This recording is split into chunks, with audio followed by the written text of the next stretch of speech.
Hi there, I'm Jeff Mertz. I'm a design editor at Wood Magazine. I'd like to go through a couple of the features of a display cabinet that we have featured in the issue 185, which is September 2008 issue of Wood Magazine. It's not only a display cabinet, but can also be used as a gun cabinet. So really you've got two projects in one.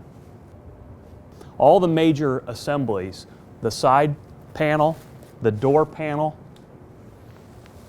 and even the bottom, center, and top panel are all put together using stub tenon and groove joinery. It's basically just slips together with a simple cut on the table saw. By employing just one technique, really it makes it easier to build in the shop. You're able to cut all your parts and machines using basically one setup, and that makes life a lot easier. I know I'm pressed for time when I'm building at home, and so we try to kind of keep that in mind when we're designing projects for you to build.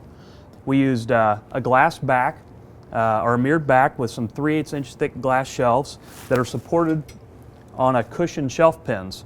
They're really nice. If somebody's walking past the cabinet in your house, it won't rattle on metal shelf pins, so it's good to use cushioned pins. We've got these storage trays down below. They're really nice. If you're going to use it as a gun cabinet, it's a place to store maybe some pistols or some cleaning supplies. Ammunition should not be stored in the same case as your guns.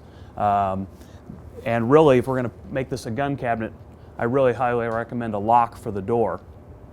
We do have some lights in here, and there's a touchpad on the back that controls the lights. So just by touching it, controls the light brightness level, and that's nice because you don't have a cord that you're digging around on the floor for a little, turn button switch, or you got to unplug it or plug it in to turn the lights on. So just a little touch dimmer, kind of a nice feature. So those are the couple of the features that are in the gun cabinet featured in issue 185, September 2008, and hope you like it, and hope you maybe build it yourself.